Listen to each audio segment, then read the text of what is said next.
ഇതിപ്പം cardamom tea ഇവിടെ ചെയ്തുകൊണ്ടിരിക്കുന്നത്.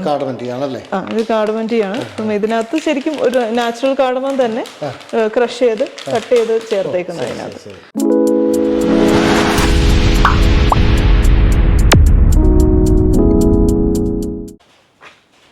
എല്ലാവർക്കും നമസ്കാരം. പശ്ചിമഘട്ട മലനിരകളുടെ മനോഹരമായ കാഴ്ച. ഞാൻ ഇടുക്കിയിലെ നെടുങ്കണ്ടം പഞ്ചായത്തിലെ പാലാർ ടീ ഫാക്ടറിയിലാണ്. നമസ്കാരം. നമസ്കാരം. നമ്മുടെ ഫാക്ടറി എവിടെയാണ്? ഫാക്ടറി കുറച്ച് മുമ്പോട്ട്. നമുക്ക് അവിടേക്ക് ഒന്ന് പോകാം. നാളായി നമ്മളിങ്ങനെ ഒരു സംരംഭം തുടങ്ങിയിട്ട്? സ്റ്റാർട്ട് ചെയ്തിട്ട് 2018 ആദ്യത്തെ പ്രൊഡക്ഷൻ. അതൊരു ട്രയലായിരുന്നു. അത് കഴിഞ്ഞ് 2019 ആയപ്പോൾ നമ്മൾ പുറത്തോട്ട് സെയിൽ സ്റ്റാർട്ട് ചെയ്തു. പ്രത്യേകിച്ച് ഏലവും തേയിലയും നന്നായി വിളയുന്ന ഒരു പ്രദേശമാണ് ഇതല്ലേ? തേയില ശരിക്കും കാറ്റടിച്ചു കഴിഞ്ഞാൽ പ്രത്യേകിച്ച് പ്രശ്നങ്ങളില്ലാത്ത ഒരു ക്രോപ്പാണല്ലോ തേയില. അപ്പം അങ്ങനെയാണ് തേയില കൃഷി തുടങ്ങിയത്. പിന്നെ 2014 തൊട്ട് ടീ ബോർഡിന് ഒരു സ്കീം ഉണ്ടായിരുന്നു, മിനി ടീ ഫാക്ടറി എന്ന് പറയുന്നത്. അപ്പം ആ സ്കീമിൻ്റെ കീഴിലാണ് നമ്മൾ ഇപ്പം ഈ ഒരു ഫാക്ടറി തുടങ്ങിയിരിക്കുന്നത്. ഇതിപ്പം Palar greens mini tea factory എന്നാണ് പേരിൽ ഇട്ടേക്കുന്നത്. Palar greens mini tea factory. Palar എന്നുള്ള സ്ഥലം, ടീ ഫാക്ടറി ചെറുതാണ്, മിനി ടീ ഫാക്ടറി. ഗ്രീൻസ് ഞങ്ങളൊരു ഓർഗാനിക് ഫാമിംഗ് ആണ് ചെയ്യുന്നത്. അപ്പോൾ ടീ നമ്മൾ പാലാർ ടീ എന്ന് പറഞ്ഞ പേരിലാണ് ബ്രാൻഡ് ചെയ്തേക്കുന്നത്. അപ്പോൾ ഒരു സ്ഥലത്തിനോടുള്ളൊരു ട്രിബ്യൂട്ട് എന്നുള്ള രീതിയിലുമാണ് ശരിക്കും ചെയ്തേക്കുന്നത്. ഇവിടെ ഇപ്പം നമ്മൾ പിന്നെ പശു നമുക്ക് ഭയങ്കര ഇമ്പോർട്ടൻ്റ് ആണ്. സീറോ ബഡ്ജറ്റ് ഫാമിംഗ് ആണ് ടീയിൽ നമ്മൾ ചെയ്യുന്നത്. അപ്പം അതിനകത്ത് നാടൻ പശുക്കളുടെ പ്രസൻസ് ഭയങ്കര ഇമ്പോർട്ടൻ്റ് ആണ്. പശുവിനെ ഞങ്ങൾ പല രീതിയിൽ ഇവിടെ യൂസ് ചെയ്യാറുണ്ട്. ശരിക്കും അങ്ങനെ നോക്കുമ്പോൾ പശുവിൻ്റെ ചാണകവും മൂത്രം വേണം, നാടൻ പശുവിൻ്റെ. അപ്പം അത് വെച്ചിട്ടാണ് നമ്മൾ എന്നാ പറയുന്നത്, ജീവാമൃതം ഉണ്ടാക്കണം. 10 കഷായത്തിന് പശുവിൻ്റെ മൂത്രം വേണം. അങ്ങനത്തെ കാര്യങ്ങൾക്കൊക്കെ വേണ്ടിയിട്ടാണ് നാടൻ പശുക്കളുള്ളത്. പിന്നെ വേറൊരു കാര്യം ഞങ്ങൾ ഇവിടെ ചെയ്യുന്നത് വെച്ചാൽ നമ്മളിപ്പം ടീയുടെ പ്ലാന്റേഷൻ ഫെൻസ് ചെയ്തിട്ടുണ്ട്. അപ്പം അതിനകത്ത് നമ്മൾ കാട് നേരത്തെ ഞങ്ങൾ മെഷീൻ വെച്ച് വെട്ടുമായിരുന്നു.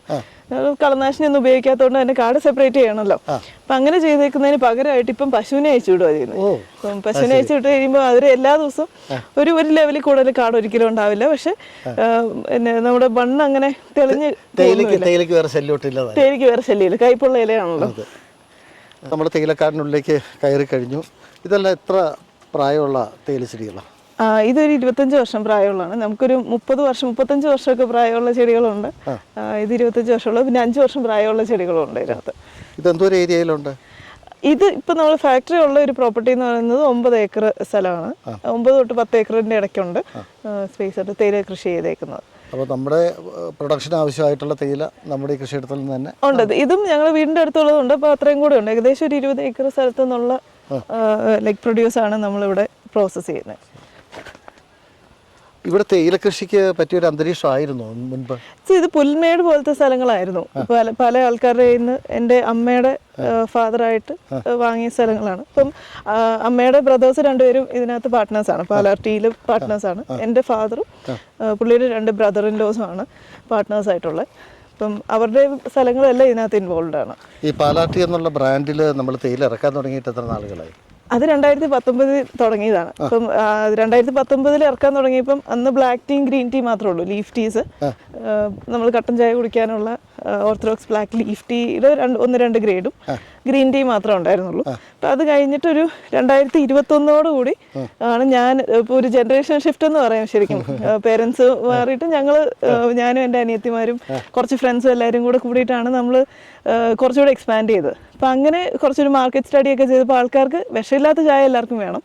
പക്ഷേ എന്നാ പറയുന്നത്, പെസ്റ്റിസൈഡ്സ് ഉപയോഗിക്കാത്ത ചായ വേണം, പക്ഷേ നമുക്ക് പാലൊഴിച്ച് കുടിക്കണം. അപ്പം അങ്ങനെ വന്നപ്പോൾ അങ്ങനെ ഒരു പ്രൊഡക്റ്റ് ഞങ്ങൾക്ക് ഇല്ലായിരുന്നു. അപ്പം അത് കഴിഞ്ഞിട്ട് കുറച്ച് ടീ മേക്കേഴ്സിൻ്റെ അഡ്വൈസും ഒക്കെ കൊണ്ടാണ് നമ്മൾ ഓർത്തഡോക്സ് ബ്ലാക്ക് ടീ എന്ന് പറഞ്ഞിട്ടൊരു കട്ട് ലീഫ് ഗ്രേഡ് ഉണ്ടാക്കാൻ തുടങ്ങി. അപ്പോൾ എത്ര വെറൈറ്റി ഉണ്ട് നമുക്ക്? ഇപ്പം നമുക്ക് 9 വെറൈറ്റി ഉണ്ട്. വെറൈറ്റി എന്ന് പറയാൻ പറ്റില്ല. Major varieties black tea, green tea, leaf tea ആണ്. ഗ്രീൻ ടീ, വൈറ്റ് ടീ, ഈ 3 സാധനങ്ങളാണ് നമ്മുടെ ശരിക്കുള്ള വെറൈറ്റീസ്. പക്ഷെ അതിനകത്ത് ബ്ലാക്ക് ടീയിൽ നമുക്ക് കട്ട് ലീഫ് ഗ്രേഡ്സ് ഉണ്ട്, പിന്നെ ഫുൾ ലീഫും ഉണ്ട്.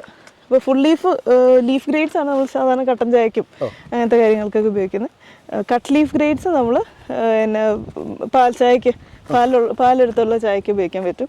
അതിൻ്റെ കൂടെ തന്നെ നമുക്ക് ഫ്ലേവേഴ്സ് ചേർത്തുണ്ട്. ഇപ്പം ഞങ്ങൾ കട്ട് ലീഫ് ഇറക്കി കഴിഞ്ഞപ്പോൾ ആൾക്കാർക്ക് ഒരു ആവശ്യം ഉണ്ടായിരുന്നു, ഇഞ്ചി ചേർത്ത ചായ ഉണ്ടോ, ഏലക്ക ചേർത്ത ചായ ഉണ്ടോ. ഇപ്പോൾ ഏലവും ഞങ്ങൾ ഓർഗാനിക്കായിട്ട് തന്നെയാണ് കൃഷി ചെയ്യുന്നത്. ഇപ്പം സീറോ ബഡ്ജറ്റ് ഫാമിംഗ് ഉപയോഗിച്ച് തന്നെയായിരുന്നു ചെയ്തുകൊണ്ടിരുന്നത്, ഇപ്പോഴും അങ്ങനെ തന്നെയാണ് ചെയ്യുന്നത്. അപ്പോൾ അതുകൊണ്ട് ആ ഒരു പ്രൊഡക്റ്റ് നമ്മൾ അതിൻ്റെ ഏലക്കയ്ക്ക് ഒരു വാല്യൂ അഡീഷനാണത്.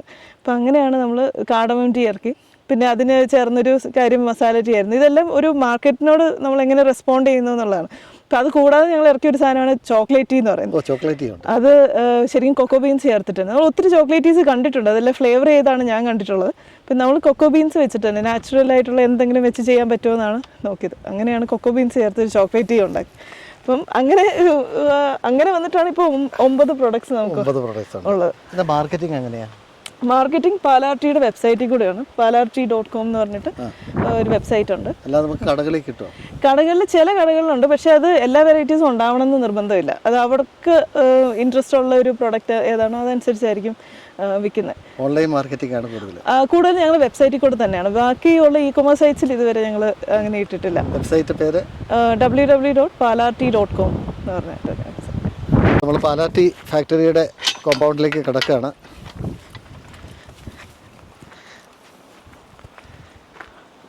ഇതാണ്.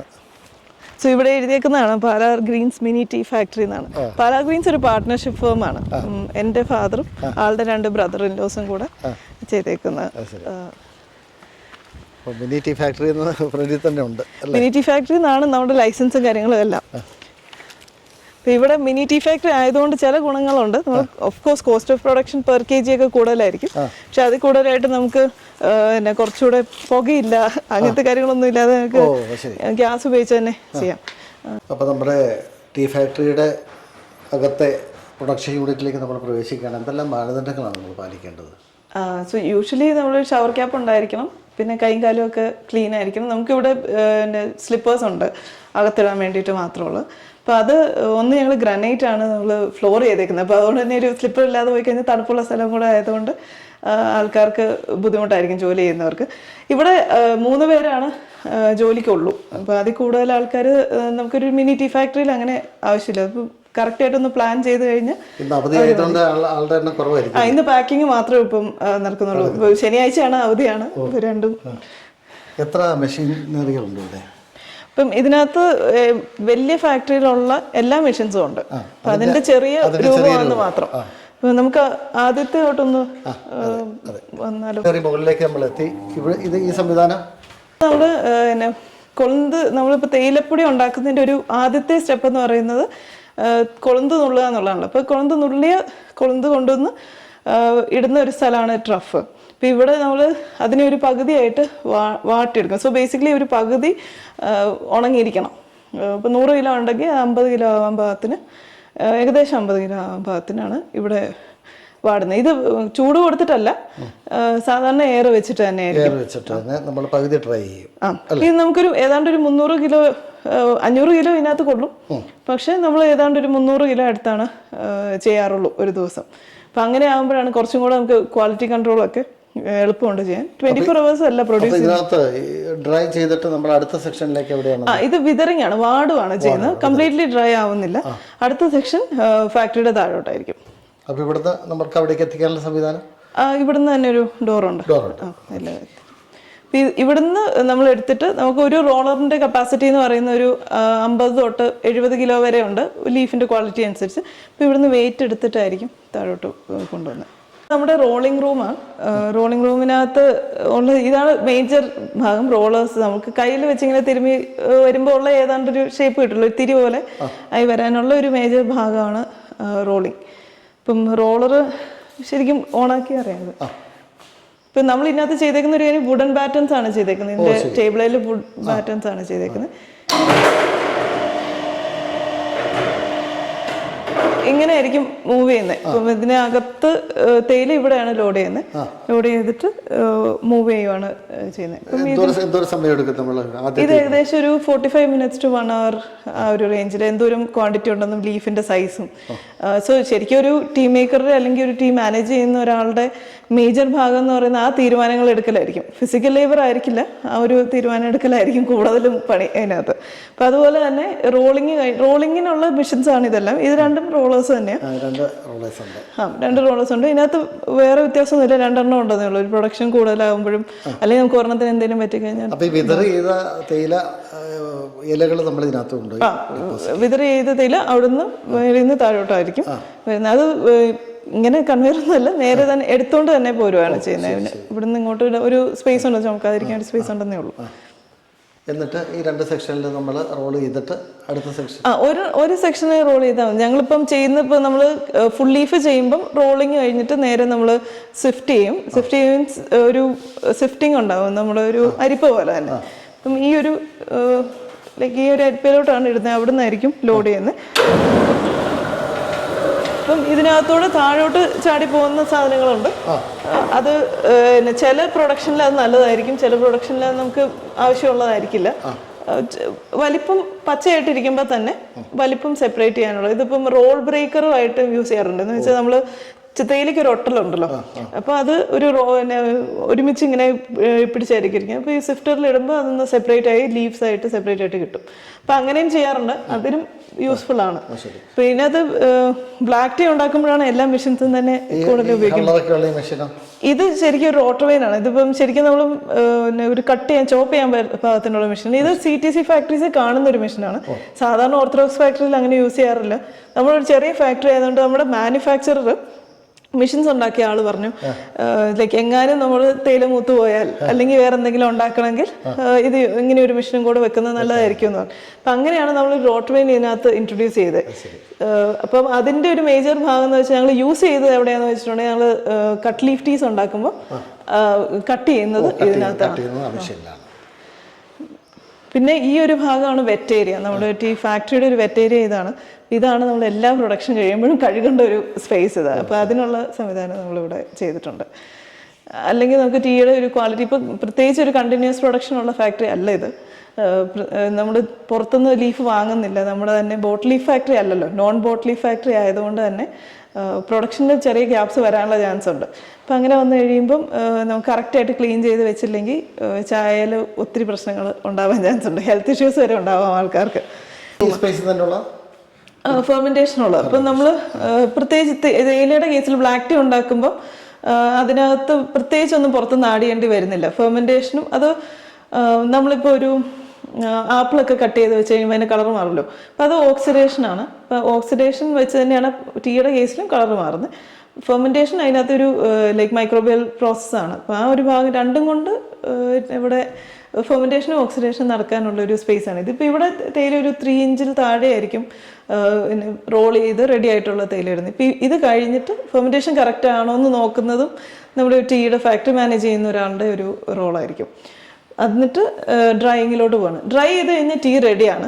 ബാക്കിയുള്ള സോർട്ടിങ്ങും ഗ്രേഡിങ്ങും എല്ലാം നമ്മളൊരു ഇൻഡസ്ട്രി സ്റ്റാൻഡേർഡ്സ് കീപ്പ് ചെയ്യാൻ വേണ്ടിയിട്ടും പിന്നെ നമുക്ക് ആൾക്കാർ വാങ്ങുന്നവർക്ക് ഒരു അപ്പിയറൻസിന് വേണ്ടിയിട്ടാണ് ബാക്കിയുള്ള പരിപാടികളെല്ലാം.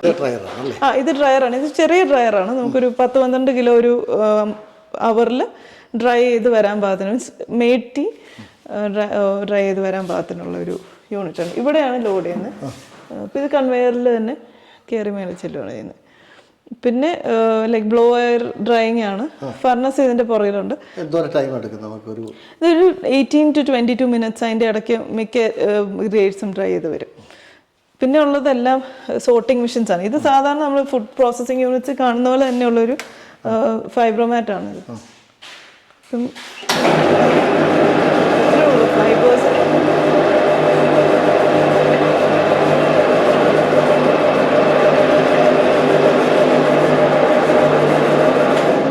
Grading machine. ഇപ്പോൾ നമ്മൾ ഗ്രേഡ്സ് സെപ്പറേറ്റ് ചെയ്യാനോ അല്ലെങ്കിൽ അതിനകത്തുള്ള ഇപ്പം നമ്മൾ ചെറിയ കട്ട് ലീഫാണ് ഉണ്ടാക്കുന്നതെങ്കിൽ പോലും ചിലപ്പോൾ അതിനകത്ത് ചില കട്ട് ചെയ്യാതെ വരുന്ന ലീവ്സ് ഉണ്ടാകും. അപ്പോൾ അതൊക്കെ ഒന്ന് സെപ്പറേറ്റ് ചെയ്തെടുക്കാൻ വേണ്ടിയിട്ടുള്ള മെഷീനാണ്. പിന്നെ ഇപ്പം നമ്മൾ ടീയുടെ മാനുവൽ പാക്കിംഗ് ആണ് ചെയ്യുന്നത്. കാരണം ടീക്ക് പല സീസണലി ഡെൻസിറ്റി വ്യത്യാസം അങ്ങനെ ഞങ്ങൾ കുറച്ച് ചാലഞ്ചസ് ഞങ്ങൾക്ക് പാക്കിംഗ് മെഷീനിലായിരുന്നു ചെയ്തുകൊണ്ടിരുന്നത്. പക്ഷേ അത് അങ്ങനെ കുറച്ച് പ്രശ്നങ്ങൾ ഉണ്ടായിരുന്നതുകൊണ്ടാണ് ഇപ്പം ഞങ്ങൾ മാനുവലി തന്നെ പാക്ക് ചെയ്യാൻ തുടങ്ങിയത്. ഇപ്പം ഇതിപ്പം കാർഡമം ടീ ഇവിടെ ചെയ്തുകൊണ്ടിരിക്കുന്നത്.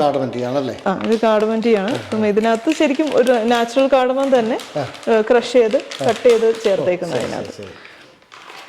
അപ്പം ഇത് പാരാട്ടിയുടെ കാർഡമം ടീയുടെ പാക്കറ്റായത്. നമ്മൾക്ക് ഏതെല്ലാം തരത്തിലുള്ള തേയിലയുണ്ട്? കുറേ പ്രൊഡക്റ്റുകൾ ഉണ്ടെന്ന് പറഞ്ഞല്ലോ. ഇതിപ്പോൾ നമ്മളെ പരിചയപ്പെടുത്തുന്നത് ഏതൊക്കെയാണ്? എല്ലാ പ്രോഡക്ട്സും ഏതാണ്ടെല്ലാം ഉണ്ട് ഇവിടെ. ഇപ്പോൾ പാക്ക് ചെയ്തുകൊണ്ടിരിക്കുന്നത് കാർഡമം ടീ ആണ്. ഇത് കാർഡമം ടീയുടെ 200 ഗ്രാമിൻ്റെ പാക്കറ്റ്സ് ആയിട്ട് ഏകദേശം ഒരു വീട്ടിലോട്ട് ഒരു മാസം ആവശ്യമുള്ള ചായ എന്നുള്ള രീതിയിലാണ് പാക്ക് ചെയ്തേക്കുന്നത്.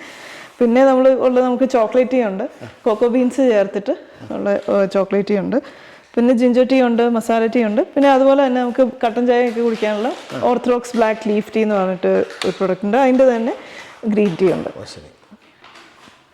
വൈറ്റ് ടീ ഞങ്ങൾക്കുണ്ട്. വൈറ്റ് ടീ ഇപ്പം ഔട്ട് ഓഫ് സ്റ്റോക്കാണ്. അല്ലെങ്കിൽ വൈറ്റ് ടീ ഉണ്ട്. ഗോൾഡൻ ടിപ്സ് എന്ന് പറഞ്ഞിട്ട് നമ്മൾ ബ്ലാക്ക് ടീയിൽ തന്നെ ഉള്ള ഒരു ഗ്രേഡും ഉണ്ട്. ഇപ്പം അതാണ് ഏകദേശം പ്രൊഡക്ട്സ് ഉള്ളത്. ഇപ്പം വൈറ്റ് പൗച്ചസിലുള്ളതെല്ലാം നമ്മൾ പാലൊഴിച്ച് ചായ എടുക്കാം. വൈറ്റ് പൗച്ചസിലുള്ള എല്ലാ ചായയും നമുക്ക് പാലൊഴിച്ച് ചായ എടുക്കാൻ പറ്റുന്നു. സാധാരണ ഓർത്തഡോക്സ് ടീസിൽ അങ്ങനെ ഒരു ടീ കാണാറില്ല. അല്ലെങ്കിൽ നമ്മൾ കുറച്ച് പാല് മാത്രം ഒഴിച്ചിട്ട് ബ്രൂ ചെയ്ത് കഴിഞ്ഞിട്ട് അങ്ങനെയൊക്കെയാണ്.